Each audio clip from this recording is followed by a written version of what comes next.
Well, Russ, let's talk about the ammunition encoding system a little bit. How exactly does this system work? We came up with a process that is part of a much larger marking and tagging industry that's a ongoing multi-billion-dollar-a-year enterprise around the world. And we came up with a bit of technology that applies serializing numbers based on a readily readable alphanumeric system that doesn't require any decryption skills, doesn't require going to a forensics laboratory. We've often referred to this for no other reason than we have friends and relatives and have visited Wisconsin. We call it the Wisconsin factor, where a patrol officer with nothing more than a headlight and a radio and a 99-cent magnifying lens could actually begin the forensic analysis of a recovered shell casing or projectile. But how exactly does it work in the manufacturing process? I mean, where in the manufacturing process does this serialization take place? That's an excellent point. Because the bullet manufacturers are indeed truly scientists and experts in their own field, they're going to be best able to break the assembly line and install the appropriate laser if it is indeed laser that is used. Laser just seems to be the most capable technology at the present time. And then using very simple optical character recognition technology, which has been in existence for a long, long time. Post office uses optical character recognition every day for the tens of millions of letters that go through their system. And this is just an application of different bits of technology to the bullet manufacturing process. Okay, but you don't, in other words, you don't know where this would fit in the manufacturing process. No, that would require us to develop an additional level of expertise in an area where there is a bounty of expertise already.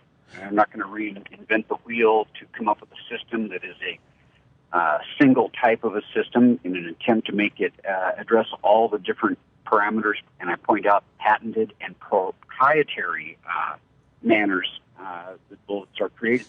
Well, let's talk about what some of the experts have said about this. I mean, when bullet serialization was up a couple of years ago in California, Winchester Ammunition, the president, R.M. Hammett, said, quote, "It would be impossible as a matter of pure economics for my company to comply with this proposal and remain profitable." Tommy Milner, the president and CEO of Remington Arms, says that, quote, "This proposal would be prohibitively expensive to implement and would, quote, turn modern assembly lines into early 19th century peace workshops."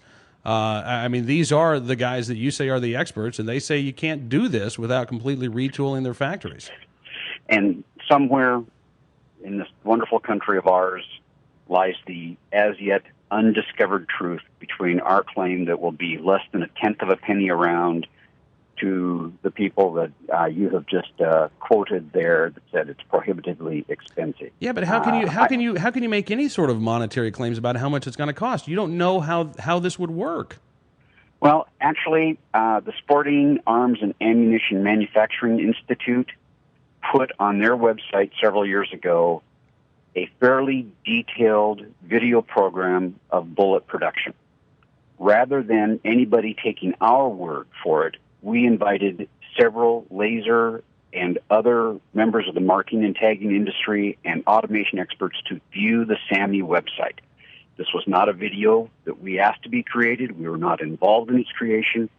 And yet the laser technology and the automation technology people looked at the website. They calculated the timing factors. And even though we're talking about 5 years ago, I believe is when that video came out. At that time, laser and automation technology was 10 to 20 times faster than current bullet production technology.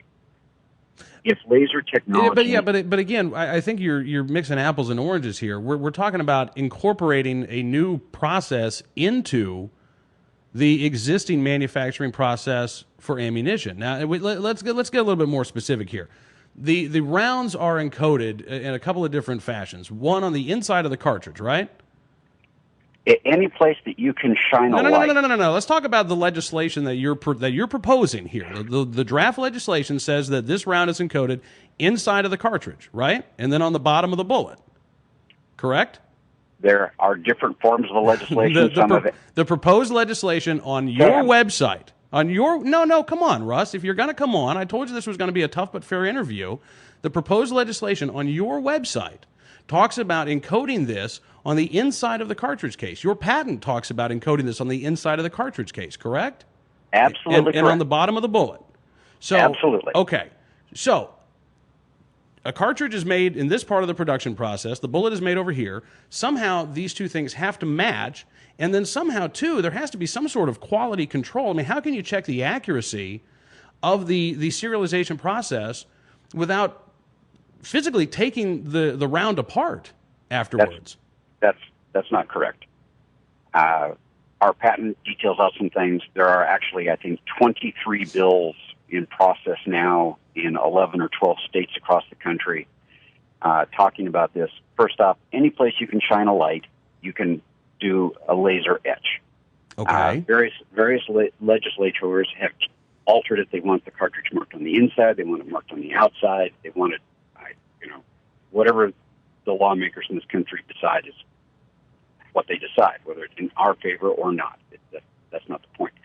The point is that there is existing technology out there that is far speedier and far more accurate than having a human intervention in there. And I refer you again to the post office as being a great example of existing technology in optical character recognition that processes tens of millions of letters a day, whether it's my crappy handwriting or computer-generated label. Yeah, but Russ, they're not reading the inside. But they're not reading the inside of those letters.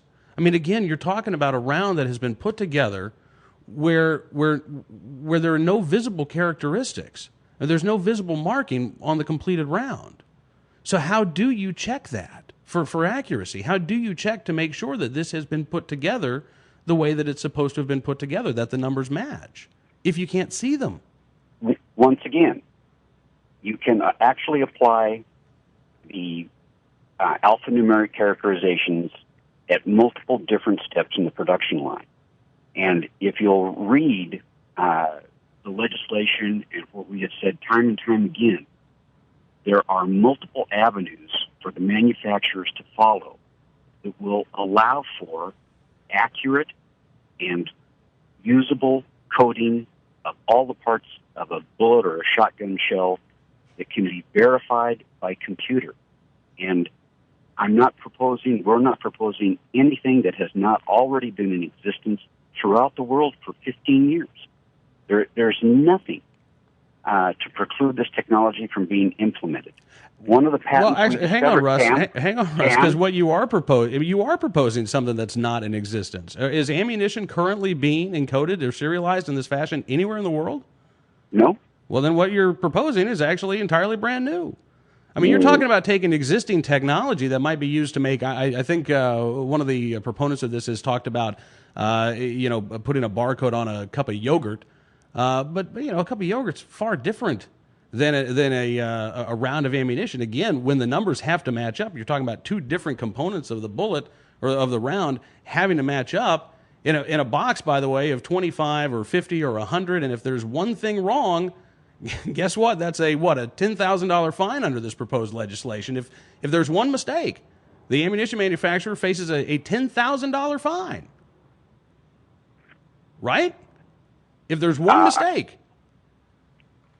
I'm looking right here. AmmunitionAccountability.org. Any manufacturer that fails to comply with the provisions of this section shall be liable for a civil fine of not more than $1,000 for a first violation, not more than $5,000 for a second violation, and not more than $10,000 for a third and subsequent violation. Now, there are 8 billion rounds of ammunition produced every year. Very well. So